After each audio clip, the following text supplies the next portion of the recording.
This is eXp Group Insights, hosted by Anthony Serafino, where global produce, innovation, and leadership connect to drive the future of supply and success.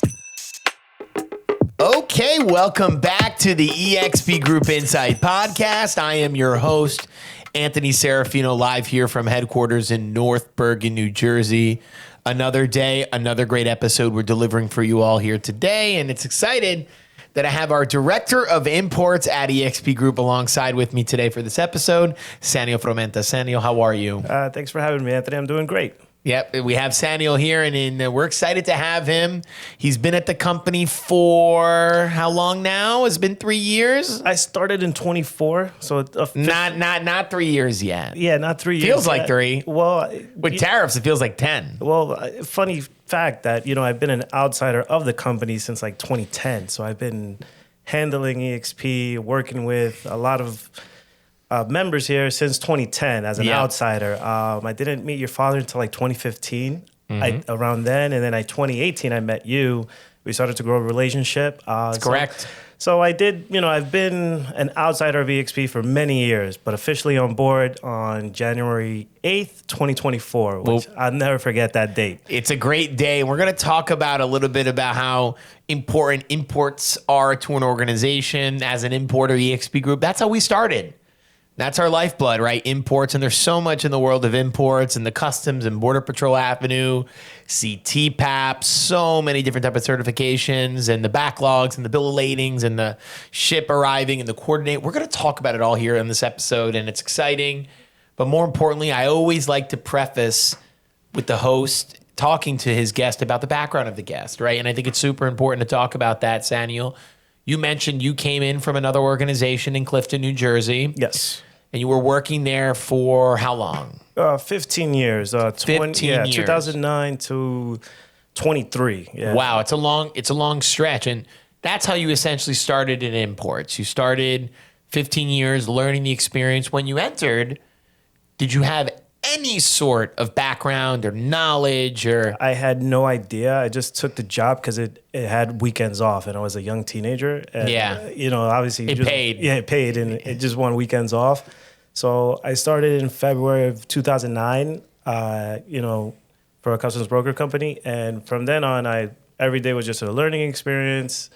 It was learning about the industry, and I just kind of fell into it. And from then, it's like, this is what I'm gonna do. It's the only thing I knew, kind of, really. I didn't go to college. I didn't go to school. It's, for me, it wasn't for me. But that's where I landed in that. And then every year, it was always a challenge of learning something new, how to get better. So it was, it was 15 years. And then 15 years. At some point I said, how can I grow from here? How can I get better my career? And I always looked at eXp as an organization where, for many years, I said, man, I know one day I'm going to be there. I just don't know when. And I remember in 23 of November, I'd asked your father to have a conversation just to see how we could get me on board, in 24. And, little stuff had to happen, but it was an exciting time for me, closing that chapter in my life and coming here because... when one door closes, two open. Yeah. And I always say, the Lord gave us 2 ears and 1 mouth, listening and having those conversations. But more importantly, listening is so key in personal and work-life development. Yes, of course. So we're talking a bit about it. And I think Saniel's story is really so interesting. I get really enamored when you're in the tunnel vision of growing an organization, a family enterprise, having individuals tell their story and tell their background. Everyone has... It's like an opinion. Everyone has one. But a background, people have them. And I think it's the right to have the right person or presenter to really get that person to eloquently talk about their background of what they've gone through, how their story is being written, and more importantly, how you ended up here. But I personally love the story when you talk about how you've been eyeing eXp Group for quite a bit. Yeah, I kind of want you to talk at that, because to me, it's stories like that really talk and build on what we're building here. No pun intended. I know I said talk and build and building on, but it's really about the culture here. And I always talk about the culture. I talk about being a great place to work where EXP Group is an official great place to work for the 26-27 great place to work season. But when you have team members that, hey, I've been eyeing that company for years, and it comes into fruition, I would love you to kind of elaborate a little bit more about that. Yeah, listen, for many years I used to see your Instagram posts, when you would be in the warehouse and you would, me. Yeah, you. Yeah. I would see all of that and I was like, man, that looks like such a great place to work for, and especially a great person to work for, foremost as well. I've been friends with Mario Perez, our vice president of transportation, at least since 2010. We've kind of always had communication on what we do.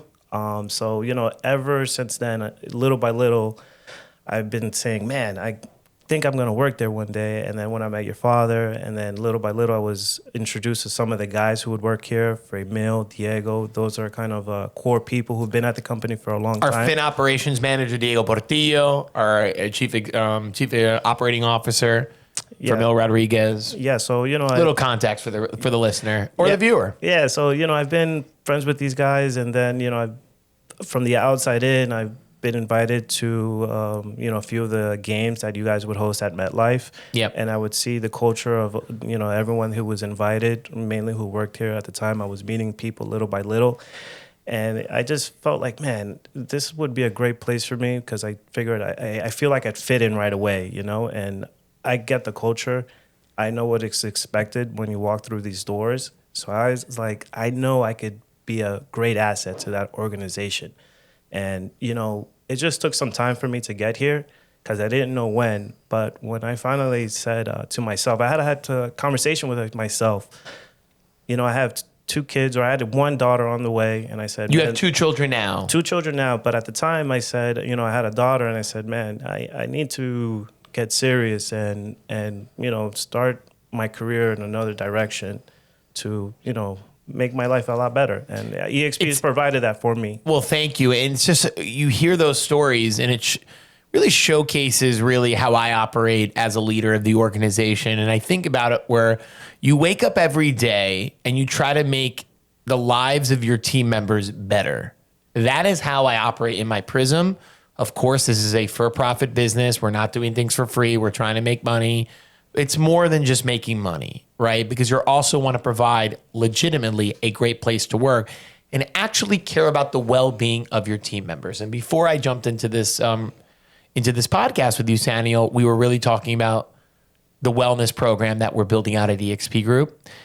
Eventually, we will have Maylin Guerrero, who runs our benefits here at EXP Group. She's our benefits administrator.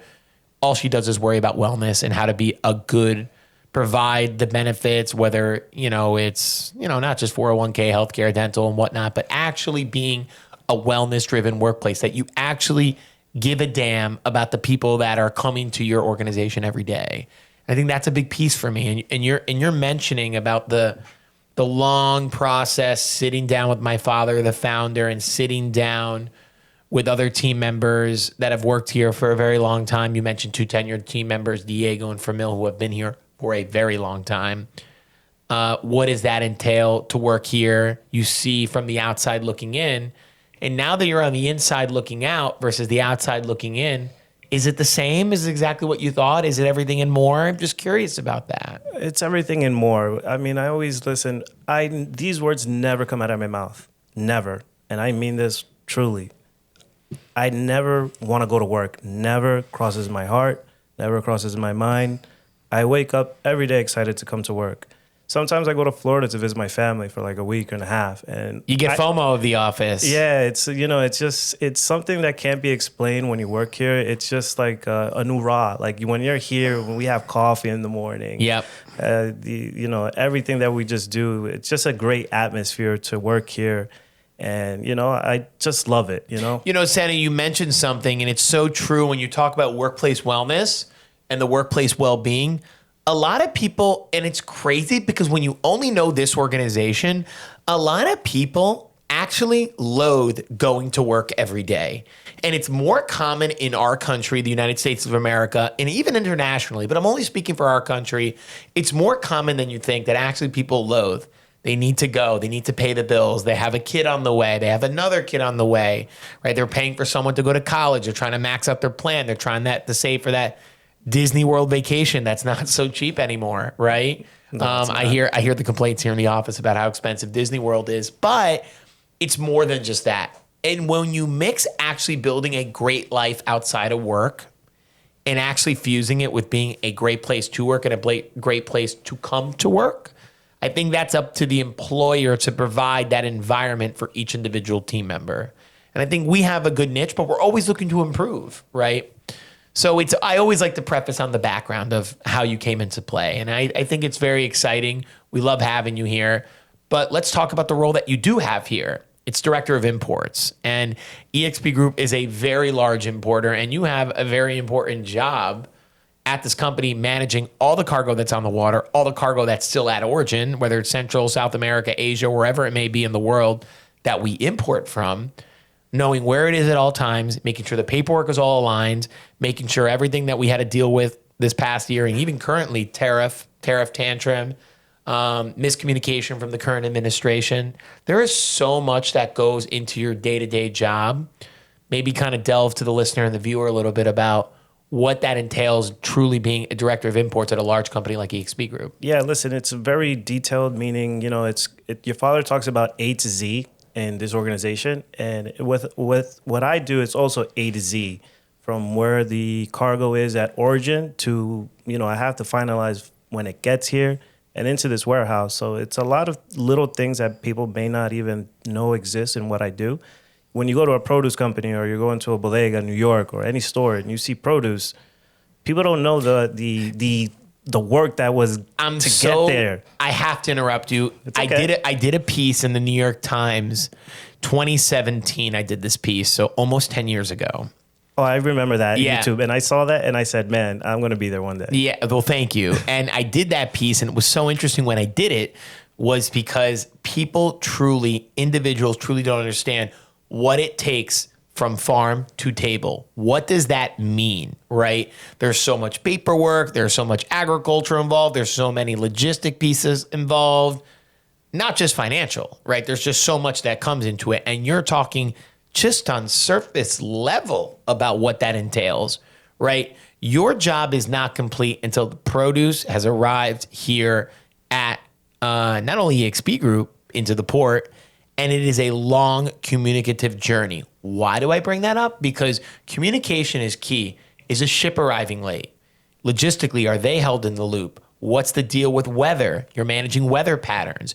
You're managing geopolitical situations, strikes at origin, labor disputes at origin. There are so many different pieces that flow in bringing from farm to table. What's happening in Ecuador? Unsafe situation happening in that country. Very volatile geopolitical situation. A war in Ukraine happening with Russia. That fruit that usually in Ecuador goes to that region is getting relocated. There is a glut of fruit at origin. Where does that going to entail?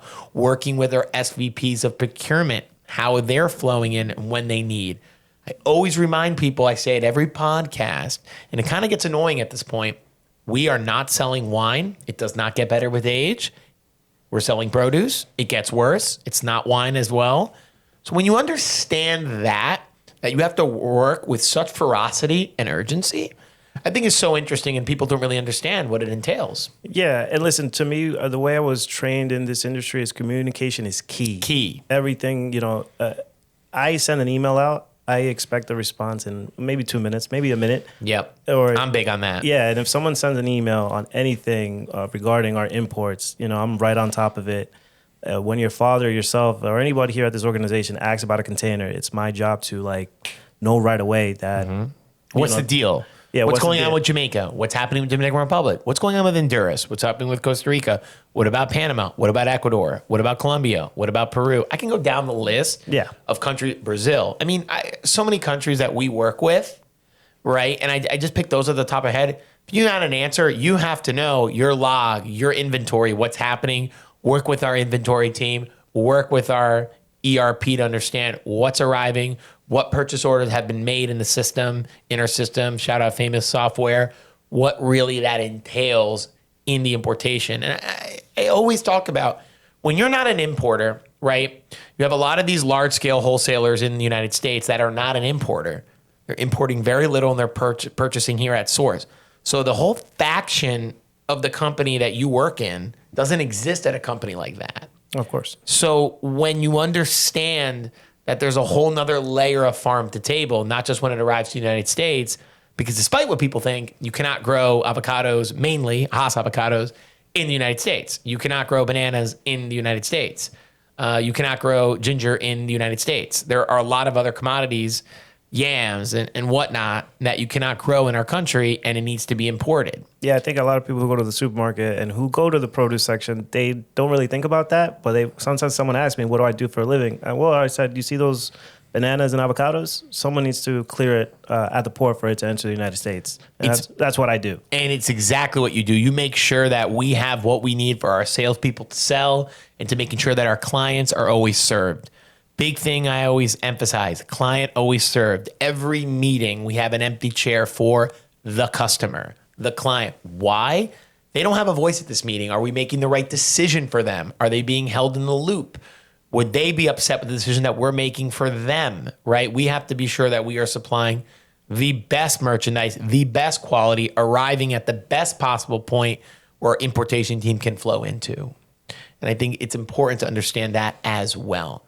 Another note I kind of want to delta a little bit in is this tariff talk, right? And I think the tariff tantrum that's happening, how have tariffs, I know financially what it has cost our company, but maybe not on the financial side, talk about how difficult and the changes and the rapid movement, I should say, of information flowing from the government into us and how we should respond. How has the last year been in your end? It was crazy. Definitely. Craziest of your career? Yeah, craziest. When the tariffs all started, it was crazy, the percentage, and it really had to shift how every organization outside of us is, how to... It rethinks your operations a little bit. Yes, exactly. How you're going to price everything, how you're going to manage inventory, how much, what's going to go out. A lot of it was passed down to the consumer, but not all that money you see back. And I know EXP spent a crazy amount of money in tariffs last year, which... Millions. Yeah, which it's entailed to say they're going to say we're going to get a refund. I know that's in process, but yeah, even the percentage of each country, what it was paying, what products were paying certain percentages. Some were included, some were excluded. Certain percentages per country were different. Liberation Day, these blanket tariffs affecting every day was like so something. Many countries. Every day was something new, so I had to make sure I was on my A game when it came to that information, because I knew your father, everyone here would ask me. I want to know the details. Sometimes I didn't know, because it was like I'm learning as I go, because customs sends out emails. But can I emphasize something like that? In an organization, it's okay to tell a leader, hey, I don't have the answer, but I will get you one. Yeah, of course. Right? I'd rather you tell me, hey, I don't know, but I'll find out as soon as possible, versus tell me something that's just not factually accurate. No, every day was very new. In last year, when it came to tariffs, every day, sometimes they would switch it up. One day, hey, you're no longer going to pay this, or the next day, well, we're imposing this amount on certain countries and everything. So definitely, it was a challenge. For me, I just try to make sure I had the right and correct information for you and your father and everyone here at this organization, because you guys are our salesmen, are selling our product, and they want to make sure, and you guys set up the right cost for our clients. It's so important you mentioned cost, because I think the fluidity of tariffs affects pricing, right? And you want to be sure that as tariffs and informations change, you're priced correctly. And I think I have to thank our clients for understanding that, because really it was a crazy time, and it still is. Let's not forget, we're through kind of the fog of the storm, I want to say. I don't even know if that makes sense, but you understand what I'm saying. We're still have tariffs that are affecting a lot of our products, maybe not all of them. And you mentioned the pass-through avenue of that was very infrequent, right? And so being able to have the ability to pass that through is a shame. We weren't able to, and we had to eat a lot of the cost, more sure the lion's share of the cost. But I think when we really understand it, that it's the flow of information was changing so rapidly, and it still is, and it's made your life so much difficult. And unfortunately, at least in this administration, I think tariffs are here to stay. I don't know what you think about that, but whether you're seeing any movement on tariffs, but seems like the administration has gotten a hand around tariffs, and they feel that it is a revenue stream for the country. I was going to say the organization, but the Organization of the United States of America, but for the country. And I feel that they really are not going to move the other way on the policy. Yeah, I think so too. They're trying to protect, local produce people. But let me push back on that, right? Because and I love having a contrarian view. Is you have bananas, and we're not going to affect that, right? Bananas are not being grown here. It's impossible. How are we protecting the industry, right? We're making costs more expensive. So having tariffs on a commodity like bananas never made any sense. No, it didn't. Plantains never made any sense. No. Yucca didn't make any sense, right? Pineapples don't make, you grow some, but not a lot here, right? The supply does not meet the demand, so you need to import, right? Correct. When the demand is higher than the supply, you need to import to meet the demand, right? The supply is not the same, right? So it's a whole different avenue. So I think that's my big piece, and it's not understanding that. And I think there's a big miss there, and there's a big disconnect. You want to tell me steel, you want to tell me different other items, but I never really understood it, and no one did, understanding it with certain produce commodities. Yeah, and I know back in November they switched it, and they said it's no longer going to pay at least a good amount of produce items that gets imported into the United States. We still do pay for a few peppers, yams, just to name a few. Those are the two out of the top of my head right now. Pumpkin, but there's still a few that still pay 10%. But majority of the products that we bring, cassava, plantains, bananas, no longer pay. Rightfully so, though. Rightfully so. Rightfully so. And I think that's just added inflationary costs. And I always want to caution people, tariffs are inflationary. That is a policy that is inflationary, that ripples through the economy. Are we getting the correct numbers from the administration, labor-wise, cost, consumer price index, all that, core PCE? What does that make sense in? And I don't know if we are. And I think it's okay to ask those questions that I don't know if we are. And that makes our jobs as importers, and more so running an organization, a little difficult. Oh, yeah, for sure it does. It does as well. Tariffs, hopefully we can get some more clarity on that. I know I love going to CPMA every year. Unfortunately, I won't be there this year. But the biggest piece with Ron Lemire, who's an amazing man, he's the president of the CPMA organization. He's been shedding the light on Canadian-U.S. relations, even Mexico relations with USMCA, about the impact of tariffs in North America, in our continent, really what that affects is. And he's done a fantastic job. I always will caution people and give them a look, give Ron and his analysis and what his team has done with the effects of hurting free trade. I understand you want to do fair free trade, but CPMA has done an excellent job of affecting like carrots. And now you're seeing an economy in Canada that is very resistant to American merchandise now. So is that going to be a ripple effect now? The tourism industry is also feeling tariffs as well. Why am I saying they're feeling tariffs as well? Because they're feeling the trade war is affecting how their citizens of their countries want to spend their dollars. And that's their right. Canadian tourism in the United States is down. It is down because they feel there's a sense of nationalism pride that they don't want to travel to a country where our leadership is disparaging Canadians, right?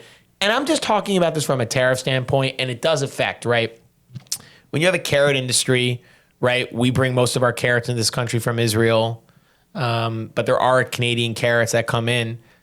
Are they really going to bring carrots in, right? What is that going to feel, right? So these are the questions that need to be asked about just overall merchandise, and I think the conversation around it, and imports flows right into that as well. So it's an important piece to even talk about it. Yeah, it's a crazy time that we're living in, and even with the gas that's going on, the gas prices that we're going through. Diesel's nuts. Yeah. Diesel's out of control. Yeah, and that doesn't affect us. We didn't sign up for. It's interesting because I'm glad you brought that up, because the maritime wise, that's making maritime so much more expensive, and we're seeing GRI, general rate increases across the board. The interesting part about that is we dealt with tariffs last year. We're still dealing with them, but we got the majority of the clarity to the end of 2025. 2026 now, we got the Supreme Court decision with the refund. Yeah, which is being worked on. Which is currently being worked on. And now we're dealing with another Middle Eastern conflict that I know our country didn't vote for, but we're getting another Middle Eastern conflict that's affecting diesel, fertilizer, the agriculture industry, the logistics industry. What is that going to have on the ripple effects of pricing? We're talking about pricing. So things are just getting more expensive all across the board. And the affordability crisis in our country, from tariffs, from unnecessary wars, in my opinion, from logistically, from the Strait of Hormuz and everything, what we're doing is it's quite a bit. It's quite a bit. And you mentioned it's a crazy world, but it's an exciting world as long as we are respectful to humanity. I will say that. But it is an exciting world and an exciting business environment to operate in because it always keeps you on your toes. Every day is a new day, as you know, in imports. It is a new day that we have to operate in.